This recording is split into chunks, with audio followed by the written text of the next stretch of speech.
Hello friends. कल की video में हमने क्वेश्चन नंबर 10 तक देखे थे। इस नेक्स्ट वीडियो में हम 11 क्वेश्चन नंबर 11 से स्टार्ट करेंगे आज। तो क्वेश्चन नंबर 11 है आपका, the final deflection due to all including the effect of temperature creep and shrinkage and measured from the cast level. मतलब कास्ट लेवल से बताना, मतलब कास्टिंग लेवल मतलब शुरुआती लेवल की बात कर रहा है ये। तो इसमें जो होगा वो आपका डिफ्लेक्शन क्या होंगे, आपके ज़्यादा होंगे, मतलब जो लॉसेस होंगे वो आपके ज़्यादा होंगे, सीधी सी बात है। तो कास्ट तो ज़्यादा होने के लिए आपको स्पान के नीचे की वैल्यू क्या होती है, अपन ने दो क्राइटेरिया ऐसे तो आई स्कोर रिकमेंडेशन की बात कर रहा है ये, लेकिन इसमें दो है, 350 और 250 होता है। तो इसमें वैल्यू कौन सी आएगी, 250 वाली। तो स्पान अपन 250 करेंगे तो मतलब कि इसमें कास्टिंग लेवल पे क्या होगा, क्या होगा, अपने लॉसेज या डिफ्लेक्शन क्या होंगे, ज़्यादा होंगे। तो ये आपको मैंने पहले भी बता दिया था। जैसे पहले वाला क्वेश्चन ये था जिसमें आपको बताया था, ये वाला क्वेश्चन, ये क्वेश्चन नंबर 1.3 था। ये पहले वाली वीडियो आप देख सकते हो, उसमें इसको समझाया गया है। ठीक है, तो इसके स्पान अपन 250। अब दूसरा आता है high yield deform bar have ए।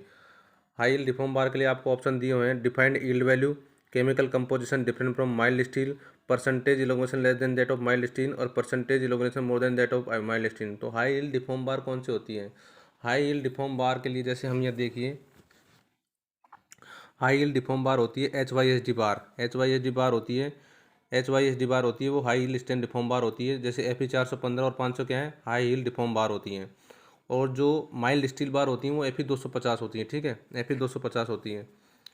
तो इसने चीज़ पूछा है कि परसेंट, इसमें जो ऑप्शन दिया हुआ है, तो इसमें ऑप्शन ये वाला दिया है। आंसर मान के चलो, ये वाला मान के क्या चले, आंसर ये है कि percentage elongation less than that of माइलेसिन। तो मैं इसको प्रूव कर रहा हूँ कि कैसे इसका आंसर ये है। ठीक है, तो यहाँ पे देखो आप, 415 और 500 में हमने पहले जब पिछली वीडियो में देखा था, 0.2 का प्रूफ स्टेन कैसे बताया था आपको, एक उसमें क्या था, डिफाइंड पॉइंट नहीं मिलता था। जैसे मैं आपको डायग्राम बताता हूँ, उसमें आपने चेक किया था, फिर 415 500 के लिए ये वाला जो डायग्राम था आपका, जैसे ये वाला वैल्यू था, इसमें डिफाइंड यील्ड पॉइंट आपको मिला नहीं था, डेफिनेट पॉइंट नहीं मिल पा रहा था। तो आपने क्या था, यहाँ पे सेकंड मॉडुलस ड्रॉ किया था। तो यहाँ पे 0.2% का क्या होता है, प्रूफ स्टेन होता है। तो 0.2% का प्रूफ स्टेन मतलब कि इसमें एक क्या होता है, इसमें इसके अंदर प्रूफ स्ट्रेन जनरेट होगा, तो इसके अंदर जो इलोंगेशन होंगे वो कंपेयर देन क्या होंगे, माइल्ड स्टील के क्या होंगे, इसमें कम होंगे।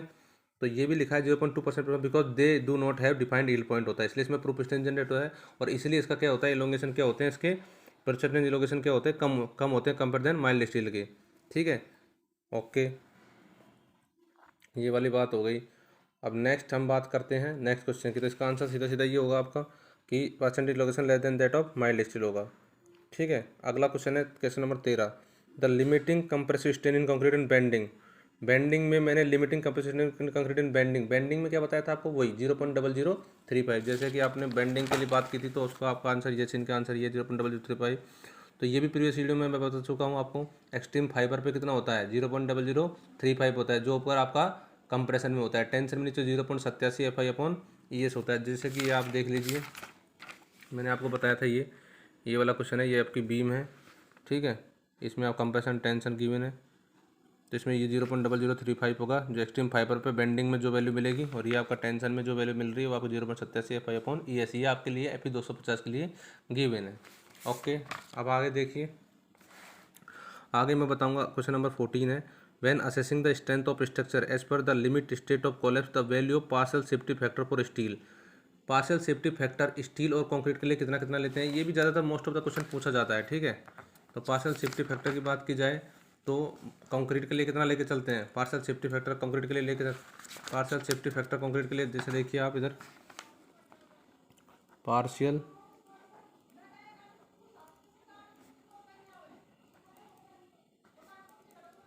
Partial safety factor for concrete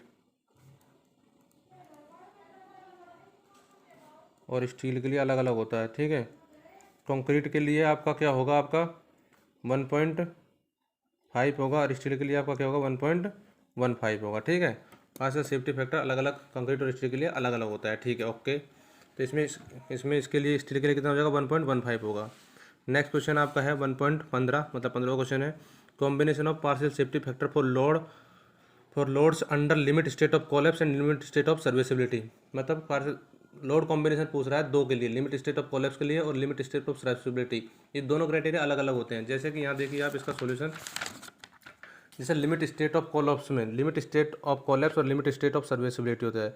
तो लिमिट कभी कभी ये क्वेश्चन पूछा जाता है कि limit state of serviceability criteria में कौन कौन सी चीज़ें हैं जो सर्विसिबिलिटी क्राइटेरिया को डिफाइन करती हैं। तो यदि सर्विसिबिलिटी क्राइटेरिया होता है वो आपका डिफ्लेक्शन, क्रैकिंग, कोरोजन और वाइब्रेशन। सर्विसिबिलिटी क्राइटेरिया को ये डिफाइन करते हैं, डिफ्लेक्शन होता है, क्रैकिंग होता है, कोरोजन होता है, वाइब्रेशन होता है, वो सर्विसिबिलिटी क्राइटेरिया को फॉलो करते हैं। और किसी की वजह से जो किसी लोड की वजह से क्रैकिंग वैकिंग डेवलप कुछ भी होता है, डिस्टर्ब होता है मतलब स्ट्रक्चर, तो वो कोलैप्स की वजह से होता है। ठीक है, यदि सर्विसिबिलिटी के लिए कोई ये जो ऑप्शन में दिए हों और बोल पूछा जाए कोई भी एक ऑप्शन में हो कि इसमें सर्विसिबिलिटी क्राइटेरिया कौन सा है, तो आपको डिफ्लेक्शन दिया होगा तो डिफ्लेक्शन होगा, क्रैकिंग होगा तो क्रैकिंग, कोरोजन होगा तो कोरोजन, वाइब्रेशन, मतलब चारों ये सर्विसिबिलिटी के क्राइटेरिया। इनके अलावा जो कोई भी क्राइटेरिया बनता है वो किसका होता है, कोलैप्स कंडीशन का हिस्सा होता है। ठीक है, अपने क्वेश्चन पे आते हैं। तो partial safety factor for serviceability के लिए ये है, फॉर सर्विसिबिलिटी के लिए ये कॉम्बिनेशन बनता है। अब देखो, लाइव डेड लोड और लाइव लोड का एक कॉम्बिनेशन बनेगा, फिर डेड लोड विंड लोड का कॉम्बिनेशन बनेगा, और एक फिर तीनों का कॉम्बिनेशन बनेगा। तो जैसे कि ये कॉम्बिनेशन था 1 के लिए dead load plus live load, या फिर हो सकता है 1 के लिए डेड लोड प्लस में विंड लोड, या फिर तीनों के लिए डेड लोड प्लस में 0.8 लाइव लोड प्लस में विंड लोड। ये सर्विसिबिलिटी के लिए कॉम्बिनेशन था। दूसरा था आपका कोलैप्स के लिए।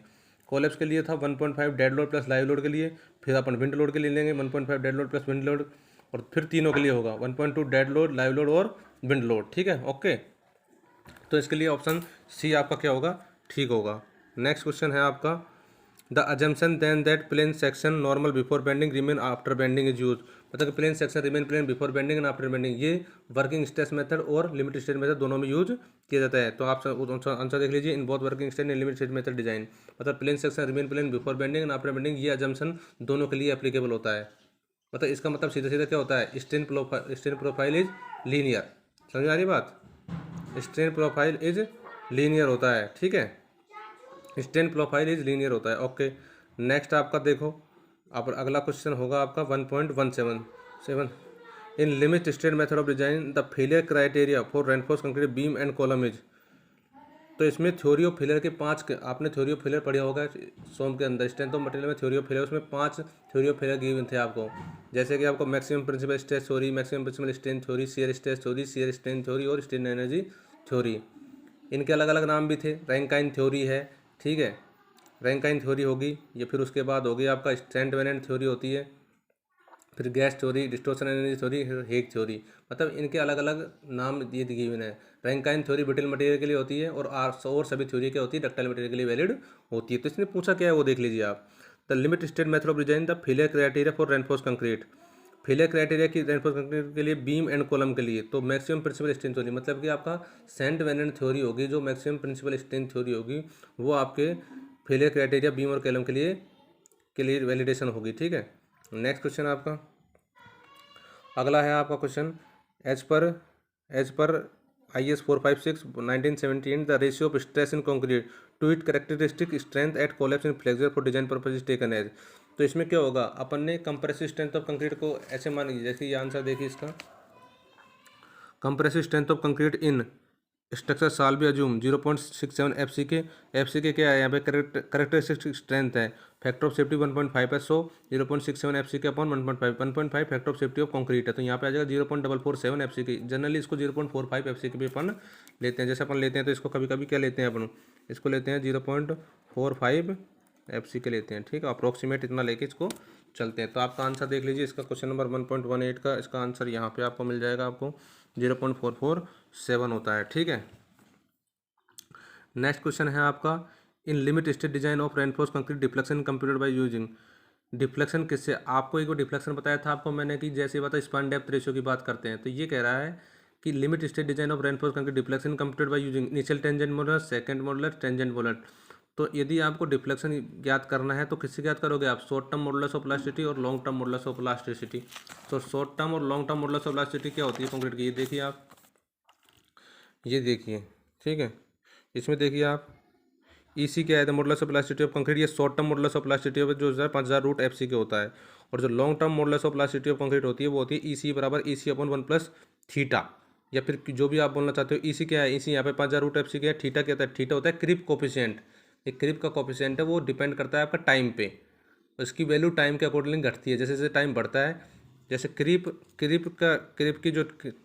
की जो वैल्यू होती है, ठीक है। जो थीटा होता है ये आपका बढ़ेगा यदि आपका टाइम घटेगा, ठीक है। टाइम घटेगा तो थीटा की वैल्यू बढ़ती है। जैसे कि 7 डेज में क्रिप कोएफिशिएंट के लिए 2.2, 28 डेज के लिए कोएफिशिएंट के लिए 1.6 और 1 ईयर के लिए 1.1। जैसे जैसे टाइम बढ़ रहा है क्रिप कोएफिशिएंट की वैल्यू क्या हो रही है आपकी, कम हो रही है।